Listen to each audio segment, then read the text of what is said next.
Welcome to the Next Level Human podcast. As a human, you have a job to do. In fact, you have 4 jobs: to earn and manage money, to attain and maintain health and fitness, to build and sustain personal relationships, to find meaning and make a difference. None of these jobs are taught in school, and that is what this podcast is designed to do: to educate us all on living our most fulfilled lives through the mastery of these 4 jobs. I'm your host, Dr. Jade, Teta, and I believe we are here living this life for 3 reasons, and 3 reasons only: to learn, to teach, and to love. In this podcast, I will be learning, teaching, and loving right along with you. I'm grateful to have your company. Here's to our next level.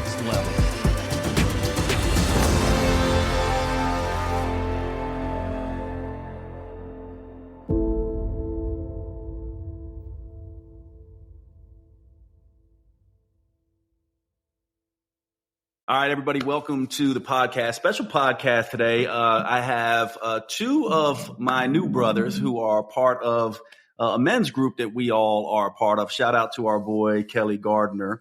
I have with me Jeff Graham, Dr. Jeff Graham, MD, and Dr. Michael Donovan, Ph.D.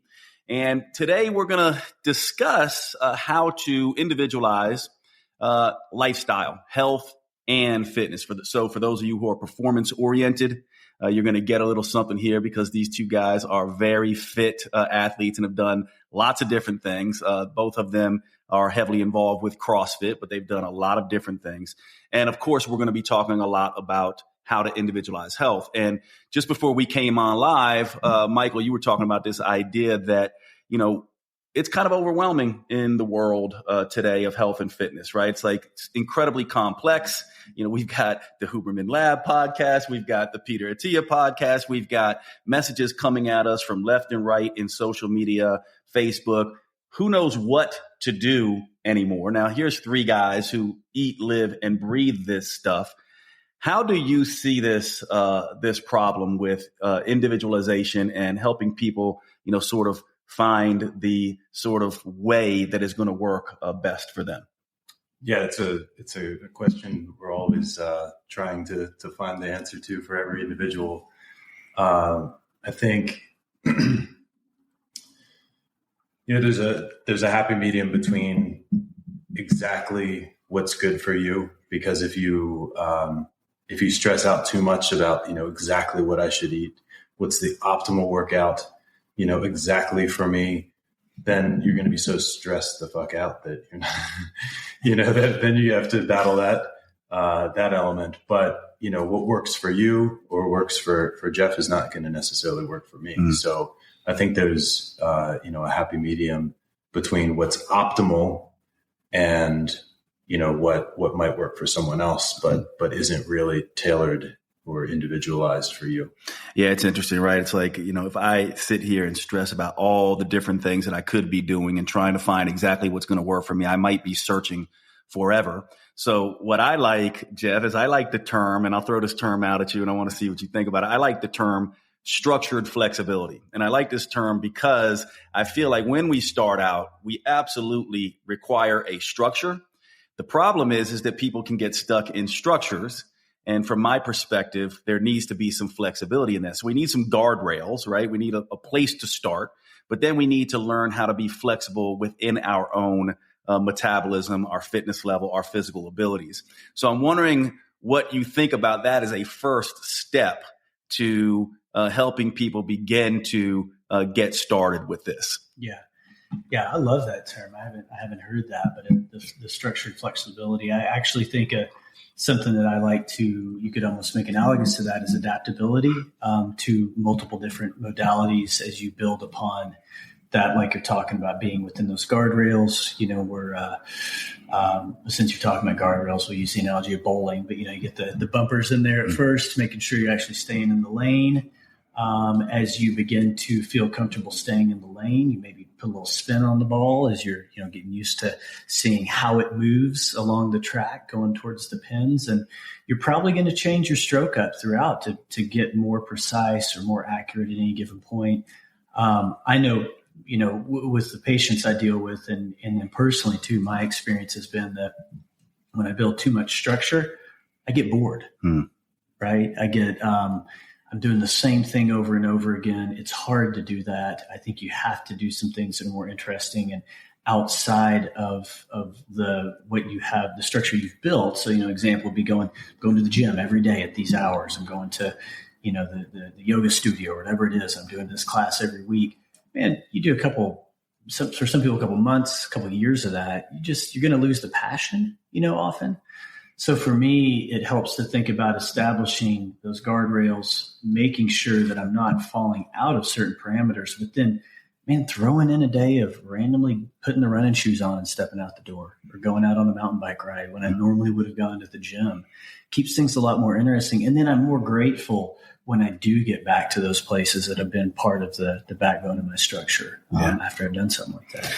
Yeah, let's begin this discussion with us because, you got three guys who are all heavily into weightlifting, right? I think you guys are a little bit more cardio oriented than me. I've been, a power lifter and a bodybuilder and not been so into cardio, but I did spend the last decade in the CrossFit world.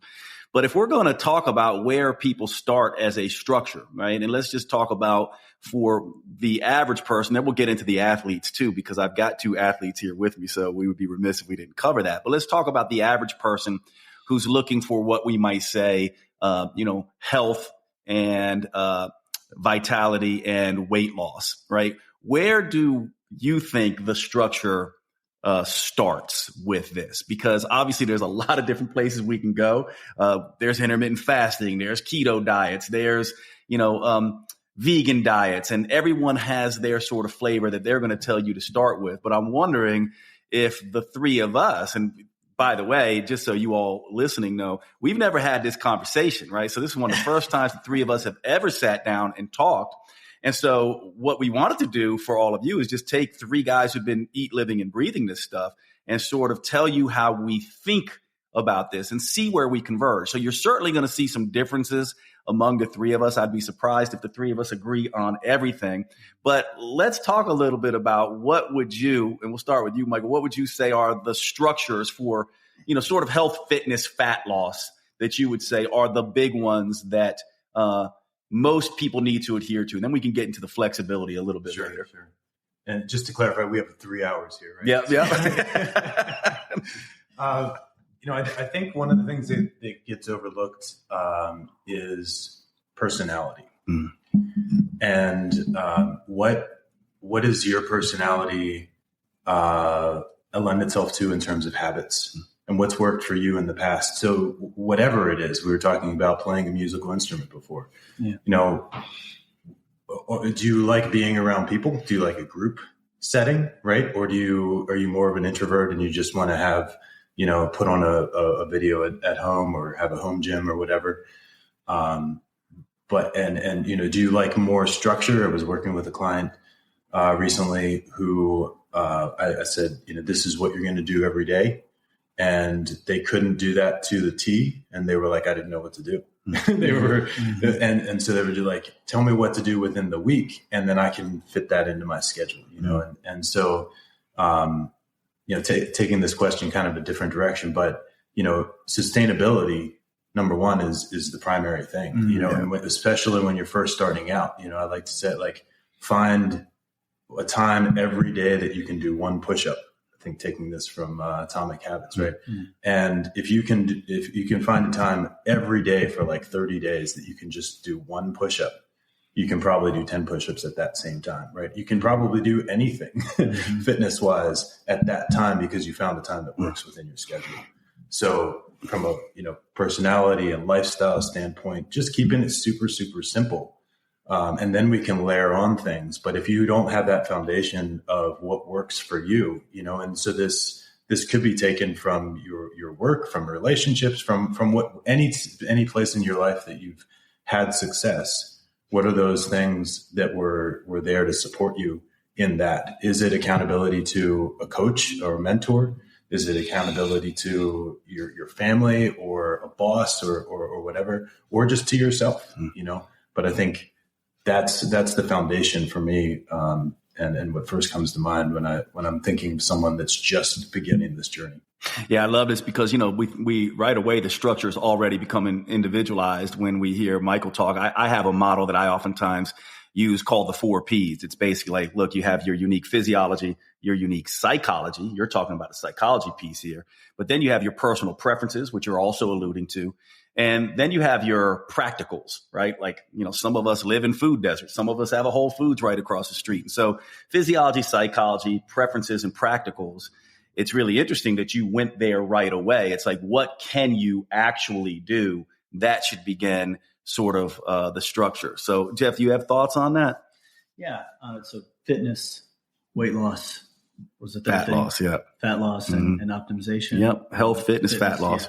Yeah. So, I mean, and this is, I'm going to test the waters a little bit because you guys may disagree with me here, but I would say with the patients I see, and it's interesting because with what I do, I have the opportunity to look at people's genes and look at their genetics and then advise around diet and lifestyle. So that gives me a little bit of a leg up here, but I would say the common denominator, kind of approaching it from more of a public health standpoint, as we were talking about what can everybody do. Two of the common denominators that I feel like with diet specifically are going to be a high antioxidative diet and a diet that is going to be rich in omega-3s. And those go together some because high dose omega-3s can work as antioxidants. So, we're thinking about like the blue zones where the people are longest lived and have the healthiest lifestyles. That's a very common denominator in those places. Second part of just of health is, I mean, as Michael's referencing, it's just just physical movement. And if you're starting with 1 push-up a day, great. If you're starting with taking 1 lap around the block once a day, great. So I think those two are key components of just starting your health journey. As far as fat loss, I'm a big fan of this idea of musculocentric medicine. So, I like to think of the muscles in the body as they function almost on the level of an endocrine gland. So the more muscular tissue you have, the better you're going to metabolize any nutrients you're taking in, macros and micros. The better your glucose is going to be, right? The biggest glucose sink in the body, maybe outside the brain, is going to be, your quads and your glutes and the big muscle groups of the body. So I like thinking about that. I can't remember the last patient I didn't advise to, hey man, you need to start lifting heavy shit. We got to do some of this, got to do some hard work there.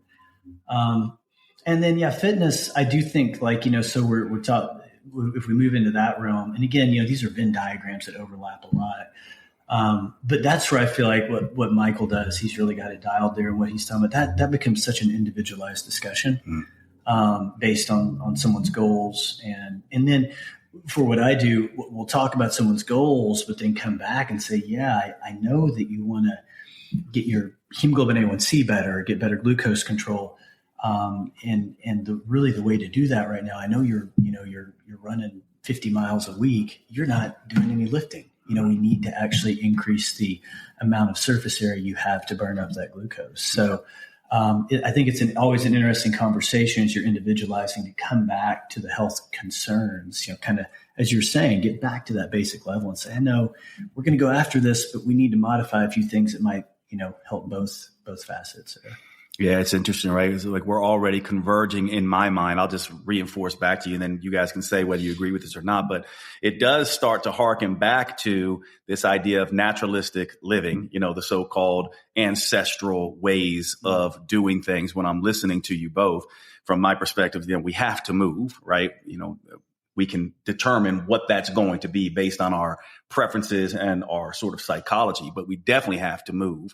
And then, you're adding in another, sort of element here, Jeff, which is you got to lift weights probably, because we certainly did that. So we walked around and we lifted and we hauled things and we sprinted and we did other things that were more than just moving from point A to point B, that were challenging our muscles. And so right away, what we're seeing, I think, and of course, we'll start to tease this out so you guys can hear us. I hear movement.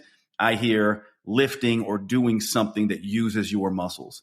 And then I'm also hearing sort of this idea of a natural diet, because if we're talking about antioxidants and we're talking about fruits and vegetables there, if we're talking about omega, 3s, we're talking about wild game, we're talking about fish, we're talking about things that you can pick, pluck, kill in the fields, right? And this is starting to converge on a potential structure. Am I missing anything there, you think? Because that to me is beginning to be something that we are converging on. And Michael kind of alluding to, but when you move, make sure you're doing some things that you can do and want to do so that you're consistent with it. But at least we know those elements have to be in place. Yeah. If I can say one caveat to that, because I want to hand over to Michael too, but a common metaphor or analogy I use with my patients is, if you think about it, and I love what you just said, I like to say it, I wish I hadn't gone to med school sometimes because I really wanted to be an anthropology Ph.D. So I love that view of medicine. And if you think about the fact that we didn't have all these calories around us and preserved foods until basically World War I, right? Like that was 100 years ago that we really started having this caloric excess all the time. And I love what you said. Up until that point, we were forced to move to get food. We were forced to eat things that hadn't been through some sort of processing already that might change the chemical structure of those things that put in our body. So, I love that idea of returning to our wild type genetics, how we've evolved for 120,000, depending on how far you want to follow it back, maybe 1.2 million years. But our genes are not built to deal with what society offers us today. Yeah. And Jeff, you alluded to something that's really interesting. I just want to make sure the listeners catch this, is that our food, when we're eating natural food, becomes signaling molecules, so it's not just calories. It's not just nutrients. It's actually information for our physiology about what's going on in our environment. And so when we divorce ourselves from that, there are some downstream consequences to that. So the natural diet, that structure, takes that into account without us even having to talk about it, to be honest. Yeah. I think it comes back to why, to me, in a way, and often we talk about what should I eat? What should I, how should I move? Right. And I think the why is clarifying those goals. Right. And whether it's performance or longevity or weight loss or, aesthetics, just having a better looking physique. Right. And we all want to look good naked, man. I mean, we all do. Vanity matters. Right. We all do, period. About a year ago, I started going to a Chinese medicine doctor. And the word that we just don't use that much, you use the word diet, right? There's a natural diet, right?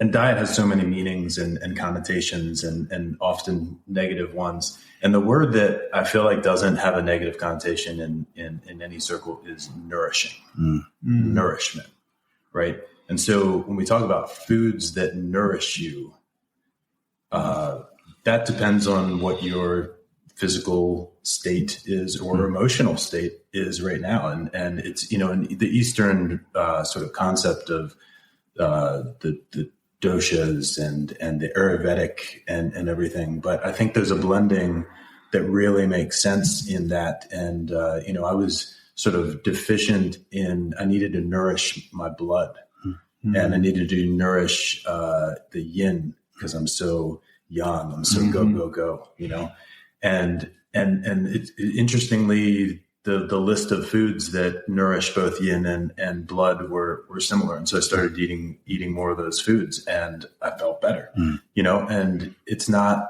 a vegan diet or a carnivore diet or any of these kinds of things. It's a list of foods that over centuries, they've found, really, really cultivate that and bring you back in alignment. What were those foods, by the way? It's grounding foods, and I think real. It's like meats, root vegetables, stuff like that. I mean, it's all. I mean, it's all whole foods. I mean, there's no processed foods on the list, but it's legumes and some grains and but I think it doesn't say eat this amount of this, right? It's just here's a list, eat an abundance of these kinds of foods and avoid the strong and pungent foods or whatever, and it's broths and, bean, bone broths and things like that are warming, and the kinds of things that, again, yin is like the kind of cultivating the parasympathetic. Yeah. It's that relaxation, the grounding. And so I think if we just pay attention to, how we feel like immediately after, or in the, 3 to 30 minutes after we eat something, our food's going to tell us what it's doing for us, and there's times when we're tired and we need a little coffee, but if we're always reaching to that, for that, if we check in before we eat and we check in right after we eat, we're probably going to notice, what that food's doing for us, doing to us. Yeah. And this brings in the flexibility piece now, right? Because now we essentially we eat a particular diet, right? We have this structure. We begin eating in this structure that we all talked about, mainly natural foods. We're moving, we're lifting, and then we have to check in with our body, right? Our body's talking to us all the time. It is talking to us through biofeedback sensations, hunger. How does a meal keep us full, fill us up fast and keep us full for long? Are we having cravings for junk food? What's our energy like? Is it stable and predictable? What's our exercise performance and exercise recovery? Very important to the three of us.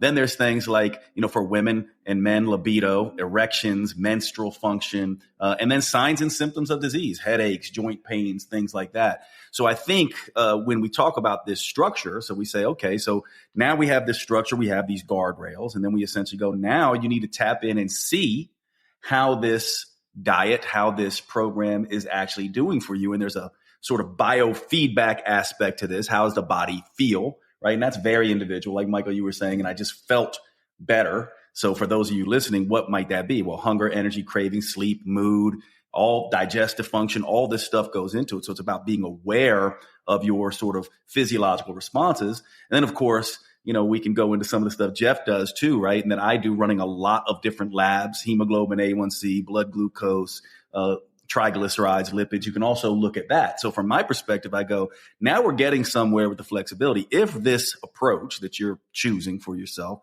is keeping your biofeedback stable and your energy, what I might call hunger, energy, and cravings, or HEC, HEC, keeping your HEC in check, hunger, energy, and cravings in check. That's one sign, right? And then, okay, now your blood labs are optimizing and moving in the proper direction, and let's say your body composition is attaining and maintaining optimal body composition. If you have those three things, then maybe that structure, now you tweak it and adjust it to achieve those three things. And maybe now we're homing in on the flexibility aspect of the individual plan, right? So structure is, hey, whatever this diet is, natural diet. We talked about moving, lifting, and then of course, hunger, energy, and cravings, or biofeedback in check, parameters such as blood labs and body composition.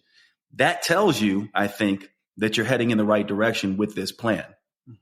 Or the wrong direction. Yeah. Right? Like as you've noted. Yeah, if it's going in the other direction, then you know. One thing I love about your work and one of the foundational messages of what you do, Jade, is the metabolic flexibility, right? Like we have to be flexible across multiple domains. And for me, that means, hey, it's okay to actually, I love the HEC acronym, but I actually I'm a fan of being hungry sometimes. Like it's good to, again, referencing our genes, we have evolved to be hungry sometimes. Yeah. And maybe it's just about being hunger's in control and not controlling you, right? So I agree, getting the skill to be hungry and feel that. Yeah. Yeah. And recognizing that that's not bad. It doesn't mean something's wrong. You're just hungry. It's a feeling. Learning to work through some of that. But I love what you say about those kind of three things you're checking in on. And I am a big fan of, like you said, we do a lot of some performance stuff, performance optimization with higher level athletes, but a lot of what we're doing is just our, midlife 40 to 60-year-old patient who's saying, hey, things are changing. What's the right next step for me? And a lot of that, we guide obviously through blood work and genetic testing stuff, but I mean, it can be a lot simpler than that, right? It doesn't have to be that deep and doing, I was saying like, what we measure, we modify. So measuring things, and if it's just a subjective scale, your hex scale every day, like, hey, how did this go today? Was it 10 out of 10 or was it 7 out of 10? Versus wearing something like a Whoop or some sort of HRV monitor or biomonitor that can give you a lot of useful feedback as you are deciding, whether a certain lifestyle. Which, by the way, all three of us have one on, don't we? Yeah. So that's another thing for the listeners. Like all three of us are wearing some type of thing that's measuring. I'm about to throw a CGM on next week. So. Yeah. I got my CGM and my Oura Ring. So it's interesting. We all are looking into this, and those biofeedback sensations we can now measure more objectively, than we did before. Mm-hmm. Mm-hmm. For sure. Yeah. I don't know what you guys feel like. I mean, another big thing that comes up for me a lot, and I love reading about this in the literature. I would say right now, the stuff that I'm reading seems to be two areas seem to be really hot. One is gut health. Of course, we're realizing what a master player the gut is, for so many important things in the body, obviously digestion, but, immune system and a healthy brain, really, right? Like the signaling between the brain and the gut is off in so many people, and that can be largely modified through, microbiome adjustment, dietary adjustment. But the other thing is sleep, right? I feel like this pendulum has swung so far in one direction as the wealthiest country in the world and the most productive society, most people would see us as, we have way overdone it, right? Sacrificing health for wealth. And, that's something that I cannot, it's probably the hardest conversation that I have with folks I come in contact with. Like, hey, you're doing all these things right, but you're sleeping 5.5 or 6 hours a night. Yeah. Like you are not letting that reset happen. And that throws off that whole HPA axis, right? And it's going to result in adverse health outcomes over time. We'll be back after a quick break. All right, time to talk about one of our sponsors. This one is one of my favorites. It's a long-time sponsor. You all know it. And if you don't, you are in for a treat. AG1. Now, for those of you who do not know AG1, I am very excited to introduce you to AG1 because it is one of the products that I've been taking for some time, and I take this almost every single day. It acts as my multivitamin. It acts as my probiotic. It acts as my green drink. It does a lot of different things. It's an antioxidant and it has adaptogen herbs in it. This is something I use straight up, a scoop in water. It's also something surprisingly that I put into my protein shakes. It does turn those protein shakes green, but the flavor is so neutral that I don't even notice it. And it is a great way to get all these nutrients in. The things I love about AG1 is all the things I just mentioned, but the fact that when you think about it, look at all the different products it replaces. Prior to AG1, I was taking a bunch of stuff, and it has replaced 3 to 5 different products for me. And so I really love this product. It is what most people would consider a greens drink if you just looked at it, but it is so much more than that. Now, I've taken greens drinks in the past. Number one, they tend to taste like swamp water. I love AG1 because it's a very neutral, pleasant flavor. And the other thing is that many of these used to raise my blood sugar because they put other things in it with extra starches, tapioca starch in particular, and AG1 does not do that. The other thing about AG1 is it does testing constantly on keeping its product clean, and it is on its 50 plus iterations. So they keep making this product better and better. But look, don't take my word for it. Really, you should try the product. To get AG1, all you have to do is go to drinkag1.com/next level. drinkag1.com/next level. And they have a couple deals for you specific to that link. This is one of my favorite products. I urge you to get on AG1. It's going to be one of those things that you do for a very long time and be extremely beneficial for your health. Check the product out, drinkag1.com/next level, and let's get back to the show. Yeah, the metabolism at its core, right? I mean, it'd be interesting to see what you guys think about this, but we talk about the metabolism as an energy system. To me, it's a stress management system. It's a stress sensing and responding system. And it's it's sensing and responding not just to calories, but all the stress out there. So in a sense, think of it as a stress barometer. right? And as a stress barometer, if we put too much stress, pressure on that barometer, we are going to disrupt our system, and that HPA axis and all the downstream things are going to begin to be a problem. I mean, the hypothalamus is the command and control center of the metabolism. Its primary job is to bring us back to homeostasis. Homeostasis from what?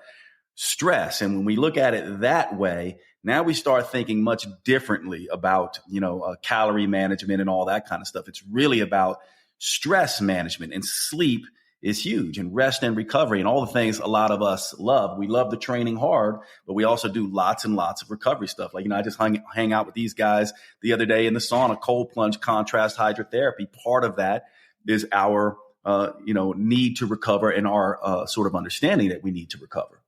You got the best sauna in town, by the way. That's right. You guys come visit the Jade Teta sauna in Nashville. I think I'll just jump in on the contrast thing, because I think it's like the frog in the water. When you turn up the heat, gradually it doesn't jump out. Right? But when you jump in the boiling water, it jumps out right away. I think it applies to sleep. It applies to energy level, to fatigue, right? To all these things that it creeps up on us, and we just acclimate, that homeostasis. And so if you have, I've luckily been fortunate to be a really good sleeper until my son was born 15 months ago. But if you've not slept well, right? If you've not eaten well, and you're used to low energy, you're used to kind of a baseline level of fatigue. It really takes a lot to, many nights of really, really good sleep to say, wow, I didn't know what I was missing, or eating in a different way, or not being in pain. Some people, wake up every day, in pain, and it might be a low level that they've just acclimated to, and they don't even say they're in pain anymore, right? Because it's not spiking, right? Or they're taking ibuprofen or something stronger every day. And so I think we easily acclimate to something, and that becomes our homeostatic point. So it takes a lot sometimes to jolt us out of that.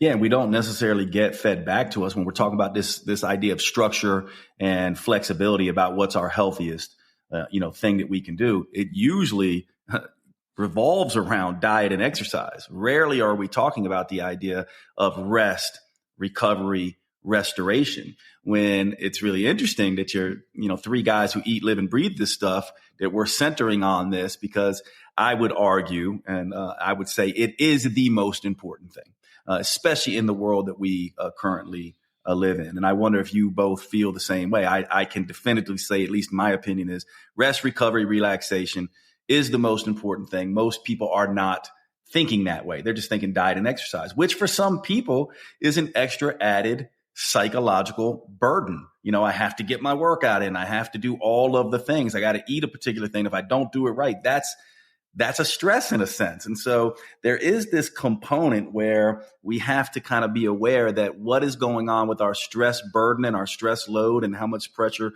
we're putting on this stress barometer, and whether or not we're going to be able to achieve the things we're trying to achieve. Diet and exercise cannot do it all, in my opinion, unless you have this rest, recovery, relaxation, restoration thing nailed. And I don't think most people do.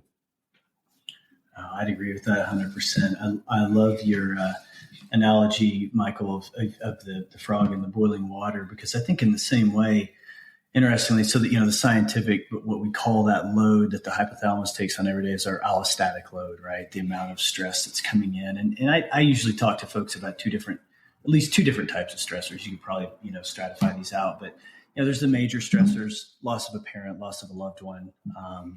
The big things, big move, is actually a huge one up there. Divorce, those kind of things. And then what's more common in our everyday life are the little T traumas, right? The little stressors that hit us every day, whether someone's, the email you didn't want to read, or the rude thing someone does at the grocery store, something like that. So for me, my personal experience and what I like to counsel people on is, really learning to return to get into that yin more, I think that's I like that better than parasympathetic, even though I say parasympathetic 15 times a day. But, returning to that yin state more and letting these emotions pass through you on a moment to moment basis, is a first good place to start. And if that takes going to see a counselor, working with a mental health professional to really help you work through those things, it can have profound effects. I know for myself, I can watch my HRV go up, 10, 15 points when I'm meditating regularly. And I'll go through these times when I'm traveling where I'm not doing it, and it just, plummets. There's probably other factors as well, but I know that for me is a big hack. But at the end of the day too, just to return to sleep, we know now there is good data out there in the public health world anyway, that there is, sleeping, averaging less than 7 hours of sleep a night is an independent risk factor for early death. If you are not getting that, if you're really neglecting that, it's a huge deal. I don't care if you're a Wall Street exec and you just can't find those times to get away during your day. But if you will just prioritize sleep and being a master of that, it can really be a hack there. Yeah, maybe it'll be helpful if we all go through, just the three of us talk a little bit about a couple to-dos with sleep. Because for me, with my patients, clients, I always, struggled with sleep for a long time until getting them to sleep. And to me, one of the biggest ones I'll just throw out, and I'd love to hear yours, is that to me, getting people to wake up at the same time every single morning, regardless of what it is, whether it's Monday, whether it's the week or weekend. One of the reasons why is because this whole circadian physiology sets us up for sleep. And most people are not doing that. They wake up at different times. So from my perspective, getting up and perhaps getting up a little earlier than what you're used to, especially if you have insomnia in the beginning. If you get up at 6 a.m. and you do that every day, weekday or weekend, this is going to set you up for better sleep later, in my mind. And I'd love to hear your tips on this as well. And ideally, you also get out and do a walk or something and get your eyes exposed to bright light, that kind of thing. But I'm curious what you guys find is most helpful to get people who can't sleep to sleep, barring things like sleep apnea and stuff like that. Like, what is it that will get that going for them? Yeah, it's a great question. I think a book that I would reference is Matthew Walker's Why We Sleep. He's had some great podcasts talking about that book, and especially for people that have insomnia or just difficulty sleeping, building up that sleep pressure. And that's where I think that the thing that people always say it's hard to wake up early. I think the thing that's difficult is to go to sleep early enough that you are able to wake up refreshed early. I'm more of a night owl, and that's a challenge for me. And I don't have insomnia, and I sleep really well. But I think it might have been in his book or another book about sleep. But if you normally go to bed at 10 p.m., let's say, and you're trying to get 8 hours, right? So you go to bed at 10 p.m. and you wake up at 6, for example, and then you're out a little bit late and you go to bed at like 11:30, right? And then you sleep, until 7:30. You still got the same number of hours, right? But you missed, because if you're really pretty routine about going to sleep at 10 p.m., your body starts kind of going into, nighttime mode, around 9 or so, but you didn't allow it to do that. Right.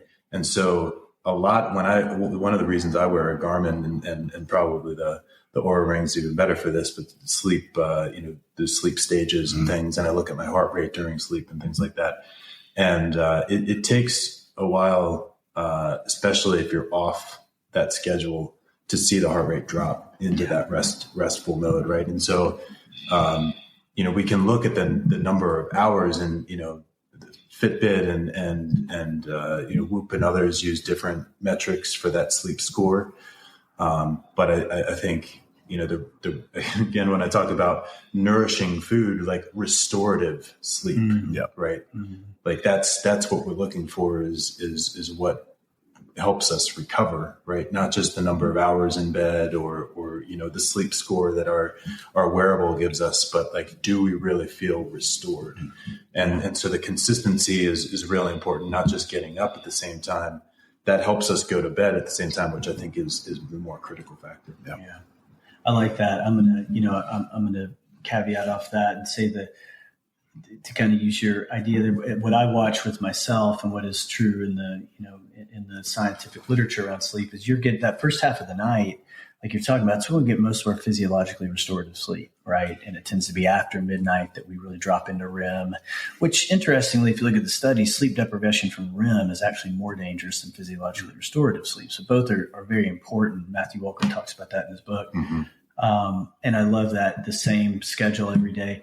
I'm going to throw out some really low hanging fruit simply because it changed my life when I stopped drinking prior to bedtime. Yeah, I was going to say we're going to have to say something about alcohol here. That's the lowest hanging fruit because even just destroys your sleep. It destroys it. More so than you can have a shot of espresso after dinner, and you're probably going to sleep better than if you have a couple martinis or a couple brews or something. So.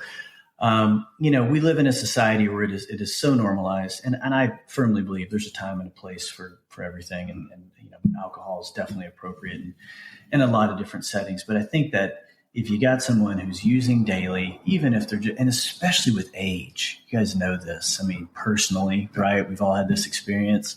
I could get away with it in my 20s and even through my 30s, but man, you get in the 40s, and one beer. Can completely disrupt your sleep in a night. So, I'm glad you brought that up, Jeff. I think it's absolutely critical, and it is. And a lot of people, I think right. They think they drink and they go, well, that puts me to sleep. You're not getting quality sleep at all. So it's not necessarily that you're waking up. You're like, well, hey, I drink and I actually sleep through the night. You're not getting quality sleep at all. You're not getting restorative sleep at all. And so this is a huge one from my perspective.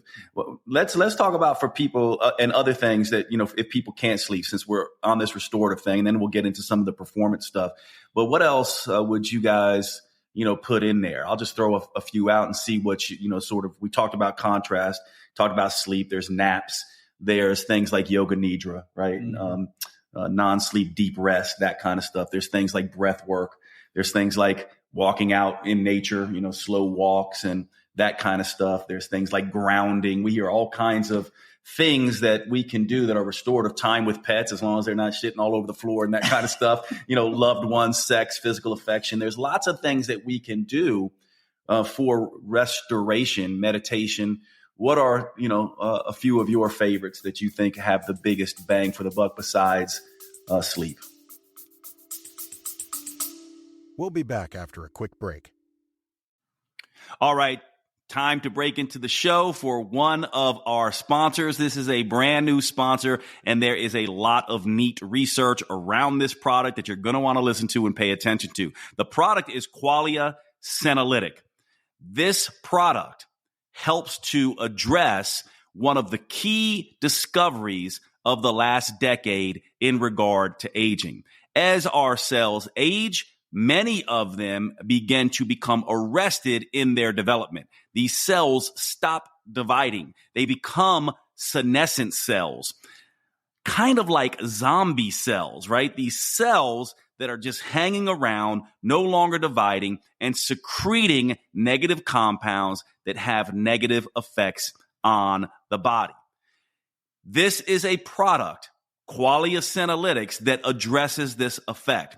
Now, you might think, what about exercise and diet and fasting and cold plunges and all these things? Aren't these things going to help with this? Well, here's the interesting thing. We all age, right? No matter what you do, we all know that we're going to age and you're going to see the signs of aging. Research is suggesting this is because of these senescent cells and all these things I just mentioned, fasting, proper diet, exercise, all these things seem not to make much of a difference when it comes to these senescent cells. So how do we get rid of these zombie cells and help that middle age feeling that a lot of us get after we turn 40? I know I did. That's what this product, Qualia Senolytics, does. It's like pruning the yellowing leaves off of a dead plant. It removes worn out senescent cells to allow for the rest of the body to begin to thrive. And all you need to do is use this compound 2 days a month, 6 capsules one day, 6 capsules the next day, and you will get the effects of these senolytic agents to remove these zombie cells from the body. The formula is non-GMO, it's vegan, gluten-free, and the ingredients are meant to complement one another. factoring into the combined effect of all these ingredients together. Not only that, this product comes with a 100-day money-back guarantee. If you don't begin to feel higher energy levels, feeling younger, more productive, and more enthusiastic, and especially what happened to me, less aches and pains. How do you get this product? So you can take advantage of getting rid of these senescent cells. All you have to do is go to neurohacker.com/human. And when you do, you'll get up to $100 off. When you use the code HUMAN at checkout, you'll get an additional 15% off. That's neurohacker.com/human and use the code HUMAN on checkout. Look, aging is one of those things that is incredibly difficult to do, even when we're doing all the right things with diet and exercise and fasting and all the tools we know. This is one of those products that is insurance on helping us age better. Check out Quality of Senolytics, neurohacker.com/human, and let's get back to the show. Well, I'll jump in real quick. Just last week, I was at the Chinese medicine clinic, and it's been a stressful couple weeks for me. And so she was taking my pulses, as they do. They take your pulses and tell everything about you, like fortune tellers. But it's accurate. And she said, there's a lot of vibration in your pulse. Do this real quick. Take a big inhale and then exhale. And then she said, do that again, but through your open mouth. And then one more time. And she felt my pulse, and she was like, 3 breaths, right? She felt my pulse. She said, now you're back to normal. Yeah. So I think, by the way, there's good data on this too. Yeah. I mean, but it doesn't take, the Wim Hof, 10 minutes or it doesn't have to take that long. I mean, even just pausing, closing your eyes for 1 minute, before we sit down to a podcast, before you sit down to write that email, to reply to that email that you don't want to do. Like, I like to, think of, Tony Robbins was the one that popularized it anyway, I think, but state, story, strategy, right? And we often dive into, whatever we're doing, whether it's work or fitness or relationships or whatever, what is the strategy for this? And, whether you go through that whole, process, it's checking in, what's your state? And if you're going in with a nervous energy, no wonder it turns out, not the way you wanted. But if you ground yourself and center yourself. And so I think that's from a biggest bang for the buck. I think that it doesn't have to take more than like 60 seconds. It's super easy to do. You don't need to walk for 30 minutes or, whatever, or make sure you're sleeping or cut out caffeine or whatever. I'm not saying you shouldn't do some of those things if you're overdoing it, but it doesn't have to take a lot of time. Yeah. I'm going to agree with that and throw one more out there. And there's another little side note on that. And I'll throw the H word out. Huberman was a co-author on the study that came out last January. You guys probably saw it, where they just looked at, it was college age students, because I think they could control that the best, but they just instituted 5 minutes of deep side breathing a day for 30 days. Yeah. Saw their HRV increase by like 20%, saw cortisol levels fall. They saw testosterone in males go up. Like you said, it could just be 3 breaths, but even if you can just take 5 minutes and work on some, box breathing, 4-7-8, deep sigh breathing, kind of like what you did. I mean, that's really all it takes. So that's a wonderful hack. The second thing I would say, to kind of go back to the stem on alcohol, the other thing that I've noticed personally, and we know, again, in the literature, is honestly moving your meal times up at night can have a huge effect on your rest. Going to bed, you actually fall into more of that parasympathetic rest and digest state. If it's been a couple of hours, I usually advise 2 or 3 hours since your last meal, you rest better. The sleep is more restorative. Yeah, and this is really interesting for you listeners. I mean, you're thinking about, like, there's 3 guys who have been doing this work for a long time, and look at some of the very simple, doable things that we're talking about here. By the way, for those of you who aren't following the deep sigh breathing, this is just a longer exhale. When you have the longer exhale, you're putting yourself into that yin parasympathetic state. But I love the simple things, right? It's like having dinner slightly earlier, right? spending time with this, sort of deep breath stuff. You don't have to you don't have to be doing contrast hydrotherapy, which is really interesting, right? You got 3 guys here that are into all the biohacking stuff. And what you got from them is very simple, doable things. So before we wrap this up, let's get into something for the athletes, if you don't mind. And this is the idea. I'll just start out with the question. Do you guys eat carbohydrates, and how important are they for you? Because this is the whole thing, right? Move on to performance. Yeah. I want to just wrap up, tie up in a bow what we're talking about for the average or person just starting out. Yep. Because I think what you highlighted is we've been at this for a while, right? This is a lifestyle for us. This is something that we do out of habit. We don't really have to think about it that much, right? But when you're talking about someone that might be metabolically challenged, right? They're 40 or 50 pounds overweight. They're has an injury, right?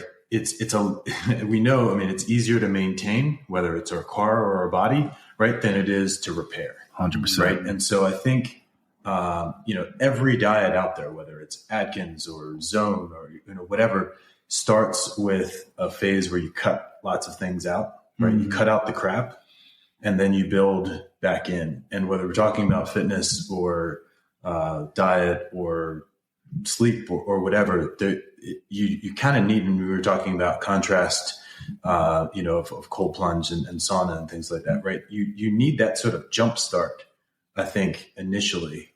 And then you can maintain with not very little work, right? But it's less effort to maintain. And so I don't know if we want to just talk about that briefly. But. Yeah, I think what you're alluding to, and I would agree here, is that it's one of these things where, okay, so choose your diet, right? This is the personal thing. Let's say we gravitate to certain diets. The idea is that all of them do have what you're talking about in common, first of all. But then you go back to, you choose the system. And, actually, Jeff and I were just talking about the first quote in my book, which is, if you're doing everything right and you're not getting results, then you're not doing everything right. So the idea is you basically start with whatever program you want. Then you look at these different parameters that we talked about, right? Like biofeedback, blood labs, body comp, moving in the right direction, and you tweak and you adjust. And I think that's what you're alluding to here. You clear out everything, and then you begin to tweak and adjust. And there's a Bruce Lee quote that I love, that you all on this podcast hear me talk about all the time, which is, absorb what is useful, discard what is not, add what is uniquely your own. And I do think that's the process. You clear everything out with a particular diet, and then you essentially begin to say, okay, which aspects of this diet work for me? I'm going to absorb that. Which are not working for me, I'm going to throw those out, but I'm going to keep the things that I know also work for me. And I think this is the approach, to start with the structure, any structure, and then become flexible. So I think that's where you start. And I do think this dovetails right into the performance stuff as well, but I'd love to hear your thought. Well, I was going to take your question and include it in this. Are carbs good or bad? Do you eat carbs? I mean, I think, carbohydrates is such a loaded word. That's why I threw it out. I know. I knew what you were doing. You were fishing. I like to think a lot of times about substituting the word carbohydrates for plant food, and thinking about it that way instead, because I can't tell you the last person I said, hey, you should probably totally eliminate vegetables. It's just there's not good data. Now again, I work in this position where I have the benefit of looking at people's genetics, and we can make more targeted recommendations about whether a high carbohydrate diet, something like a whole food plant-based diet, is something they're going to burn well with, versus, hey, looks like you do really well with sat fat. You should probably include more animal products. And that's kind of the caveat there is, I work for this one company, but you can get these kind of genetic tests in a lot of different places now. So that might be one approach you start with to find out, it's what we call precision medicine or individualized medicine, to find out what's best for you. But I think as a whole, my message is usually, hey, don't eat lonely carbs. We know that when you're eating lonely carbohydrates, you're causing these fluctuations in insulin and blood glucose that are generally going to result in inflammation on one level or another. So combining with some sort of fat or protein is usually a great idea to slow the absorption of those carbohydrates you're having and make it more of a balanced kind of flat line. Yeah.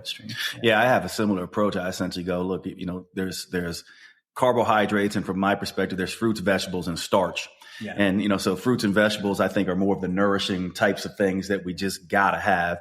And then there's the starch, which I think gets us into the performance aspect of things. To me, starch is a performance food. I'd be interesting to see what you all think about that. And I would argue it is the most important performance food.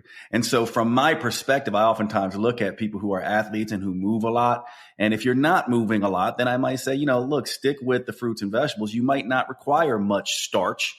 But for guys like you two, it's like my bet is, and I don't know, that you're including starch in your diet and you're using it to fuel performance. Yeah, I do not hold back on the starches if I'm going into a big workout or immediately after, and I'd love to hear Mike. Yeah, well, I'll just go back to what you were talking about, high antioxidant and omega-3. Yeah. And, I think that will be the foundation for me of, are you getting that? And I think back to my grad school days where I took a whole class on free radicals, right? And I bet that was fun. Yeah, and the free radicals, or ROS, radical oxygen species, right? Yeah. And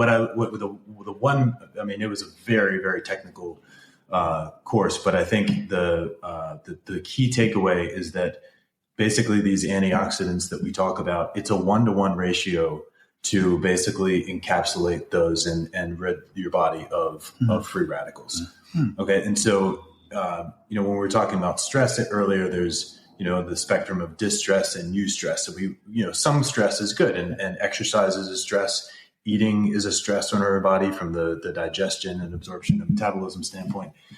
And if you're not eating all of these kinds of things, even eating carbohydrates, right, through the process of digestion, breaking it down, some free radicals are released through that biochemical reaction. Also through exercise, we're producing free radicals, right? And so we need to make sure that our diet is high enough in antioxidants, right, that we're eliminating those, because those are bouncing around in our body, causing inflammation and things like that, right? And so, yes, but the reason we say you need to earn your carbohydrates, right, by burning them is not just from a caloric standpoint, but it's because if you don't have the foundation of that antioxidant rich diet, you're going to be in a probably a low level inflamed state. You might not even notice it, just like the minimal sleep deprivation, right? You might just acclimate to that. But those swelling in the knees and these kinds of things, that when someone reduces their carbohydrate intake, it's not necessarily the carbohydrates that are causing the swelling, but they may be causing some inflammation that's causing the swelling, right? And so, yeah, I'm a big fan of carbohydrates. The more complex, the better. Avoiding sugars definitely. I mean, that catalyzes a biochemical reaction that leads to lots of free radical production. But that's the technical side of things that it is important to really have a base, and that's fruits and vegetables. I mean, what are antioxidant? They're in some other things, but it's really emphasizing that. And when you look at what you eat in a day, if it's not very colorful, add some color to it. It would be the tactical. And the reason I bring up carbohydrates and starch is because of the question that I think people need to understand. The whole point of bringing it up is to essentially say, look, if you're just someone who's sedentary and you're not doing much and you're eating the standard, American diet that is rich in starch and fat, which is, as an aside, I think a lot of these diets, if you look at them, they take away one of these major macronutrients. So it's either very high starch, carbohydrate, low fat, which is probably going to do some good because you're eliminating all those carbons that are coming through the Krebs cycle, right? Versus, getting rid of, all the fat versus starch, or all the starch versus fat. But what I would love for people to understand is that if you're a sedentary person, you probably don't necessarily need to be consuming all this fat and starch. And so, but when you start to exercise and you start getting more fit, now we're talking in the athletic realm, I think this is where people run into problems. Now, all of a sudden, you're using this starch differently than you would have when you're not doing exercise. And so from a performance enhancing aspect, I think starches become important. I do think people get confused on this. You were talking, we started this out, Michael, with you saying all the mixed information out there, right? And I think this is what people get confused with. If you're looking for fat loss and that's what you're after, right? That's a little bit different than if you're looking for performance enhancement and that's what you're after. And I think even athletes get this mixed up all the time. I can't tell you how many times athletes come to me and they're not performing well. And it's because they're doing keto-based diets and things like that. And I'm like, yes, can be useful for fat loss. It's very rarely useful. We do have some weird studies a few studies on cyclists showing it had an effect, but most of the studies show that a low carbohydrate diet is not going to be doing you much help in performance enhancement. So that's why I bring that up, because I think it's a confusing thing for people. And I just wanted to see if you all are in agreement with that or you have differences in that, because I think it's something we should cover before we end. Well, and I think I love that you brought this up, and this should be bookmarked next podcast. Another podcast. Yeah. Because I don't know if you guys are familiar with this optimal energy availability, low energy availability state. So it's gotten a lot of headlines recently in the performance world, mainly because the International Olympic Committee just published a 107-page article, I think it was, about LEA, low energy availability, mainly affecting female athletes. And unfortunately, that's part of our culture that we live in. But, even these Olympic level athletes, mainly we're going to see it in gymnasts and weight-based sports that are really dependent on getting under a certain weight at a certain point. But interestingly, I see it with my own patients who are higher level athletes in the form where they'll come in and they are doing, they're nailing it, man. They're sleeping well. They're hitting their macros and they're exercising. Who knows? Maybe they're, running 80 miles a week and hitting the gym 3 days a week. But their parameters, their biomarkers are off. And it is primarily a problem of undernourishment, usually with carbohydrates. So that the big study that I saw was where they took two groups. They kept their protein intake the same. These were high-level CrossFit type athletes. And 2 weeks, they ate optimal energy availability. They dropped it in the second group after 2 weeks. What happened was the folks, the females in the low energy availability, both groups lost some weight during that time, but it was a net muscle gain in the optimal energy availability group of 1 pound. The other group lost more weight. They lost 3 pounds, but it was split between fat and muscle. Yeah. And they had their blood, and everything went out of whack. This is the exact study I was thinking of, actually. Yeah, 100%. Yeah. So they had, their A1C started trending up because they're more in this cortisol dominant state, undernourishment, overstressed all the time, and that drives up blood glucose. They saw these adverse things happening actually from undernourishing, and they did not change the protein intake in the two groups. It was mainly carbohydrates that cut. We'll be back after a quick break.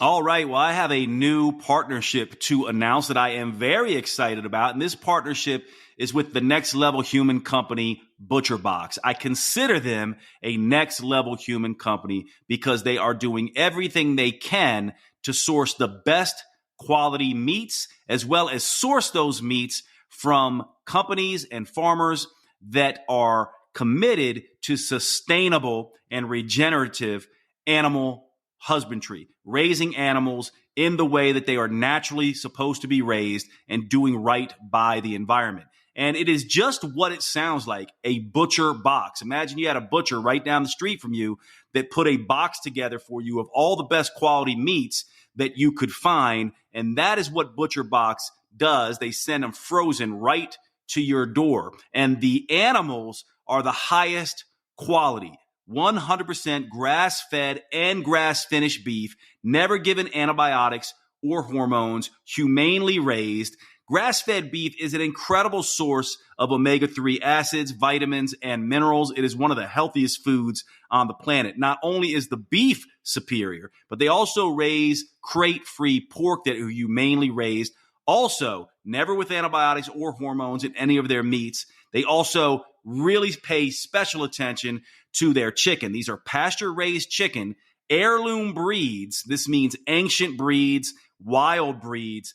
They never give them antibiotics or hormones, and these are free-ranging animals that can run out in the pasture and eat all of the worms and bugs and everything else to make their meat incredibly healthy. And they also do free-range turkey and wild-caught seafood. And this seafood is wild-caught, sustainably harvested, no artificial coloring, no additives, just straight from the sea. Your health is going to get better, and it is much better for the environment. If you want to get involved, there's 2 ways to do this. One, you can go to drjade.com/butcherbox, and you can choose between 3 curated boxes, or you can do what I do, which is make your own box. That's drjade.com/butcherbox. And when you sign up using that link, you can choose between a free year of salmon, a free year of ground beef, or a free year of chicken breast. I love ButcherBox. I use them myself. I am so excited that they are now sponsoring the podcast. drjade.com/butcherbox. And let's get back to the show.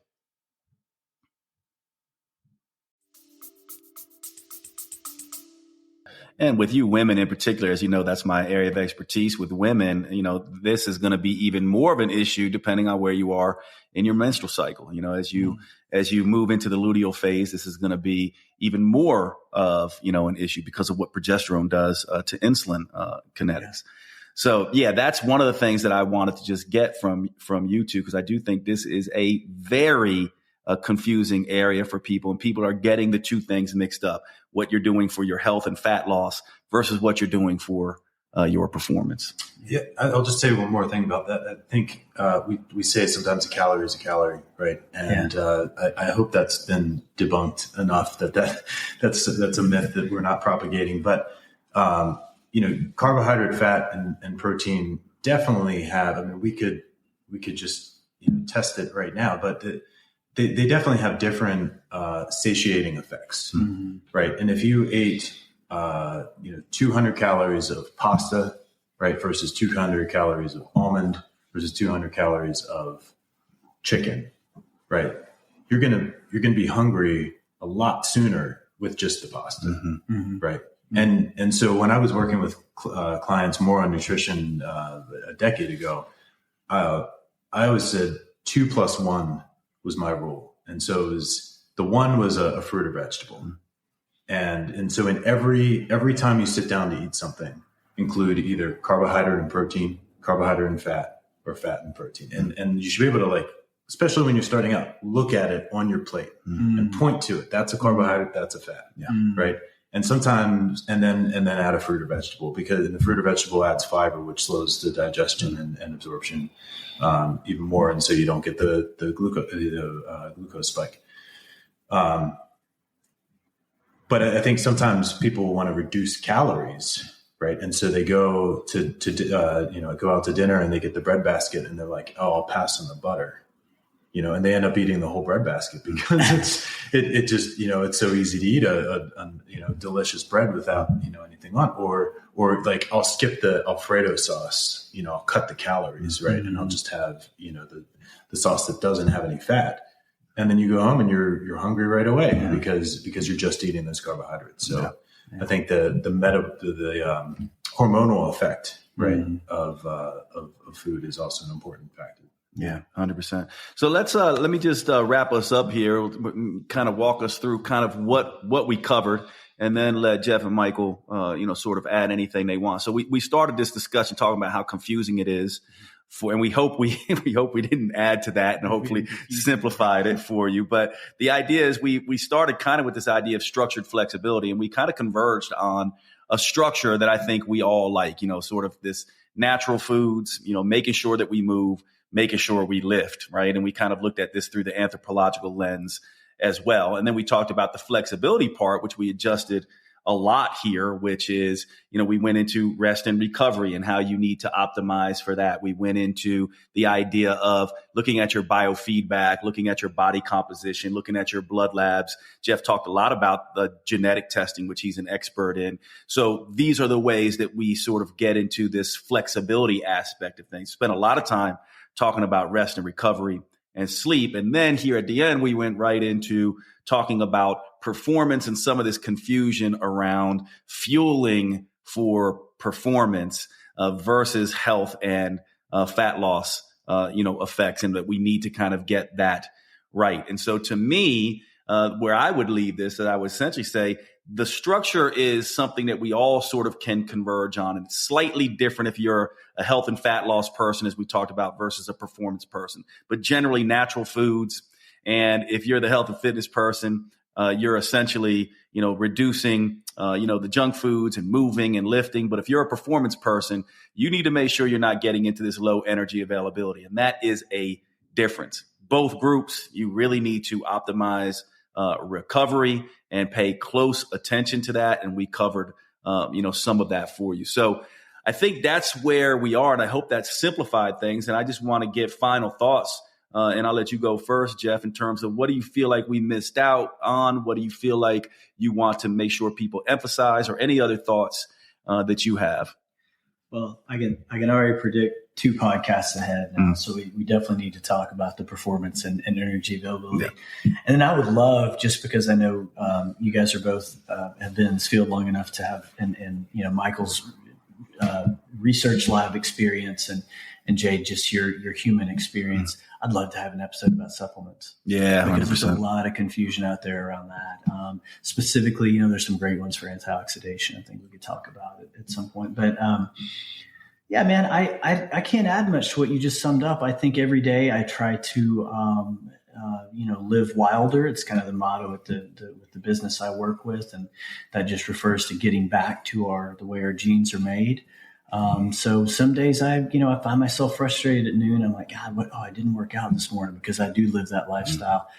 And it just takes me getting on the floor and moving like an animal for a little bit, or, doing some mobility for 15 minutes and returning to my body. So for me, I think that's the only thing I'd add is, if you are not if you're living outside of your body all day long, every day, if you're not checking in, as Michael referenced, around meals and how you actually feel, really taking a moment to be mindful and checking with how you feel, you need to start doing that, because if you're not doing that, you're not going to know what progress is working and what's not. So, yeah. 100%. Yeah. And real quick, Jeff, just tell everyone where to find you before we end. Like, where can people find you? Are you spending time on online, your business websites, anything like that? Yeah. So I work with a company called Wild Health, and you can find us online for sure. We do precision medicine. Instagram, GrahamJeffrey75 is my handle there. So that's really where I'm probably most active there for sure. Cool. Yeah. How about you, Michael? Yeah, I think the thing that I'd really emphasize is that what got you to where you are right now might not serve you going forward. Yeah, that's a great point. And so for people that are starting out, I'll just reiterate, find what's sustainable for you. And then for those that have been at it for a while, figuring out what's holding you back from getting to where you want to be at the next level, whatever that looks like, whether it's performance or longevity, and that could be a whole nother podcast, what's holding you back. But it might not be more strength. It might not be more endurance. Maybe it's more mobility. Maybe it's more recovery, and that's the value of working with a company like yours, or, finding a coach or finding, an expert that can pinpoint that, the blind spot that you're not seeing. And the final F, I think, is fun. And that's the sustainability piece. And we kind of alluded to that earlier, but if you're not enjoying the process, if you're not enjoying the journey, is the destination even worth it? Yeah. So, yeah. And where can people find you, Michael? I'm not super active on social media right now. MichaelDonovanCoaching.com is my coaching website. And that's probably the best place to find me. Cool.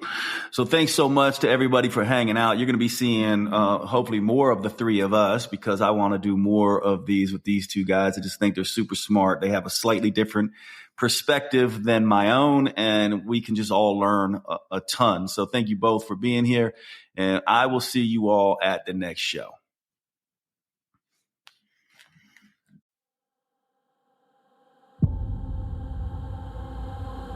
You have been listening to the Next Level Human podcast with Dr. Jade Teta.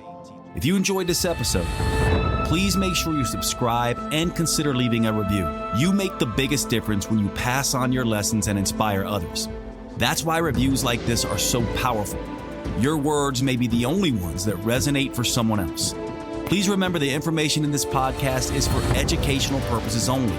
Always consult your personal physician or therapist before making any lifestyle changes. And finally, thank you for who you are in the world and the difference you make.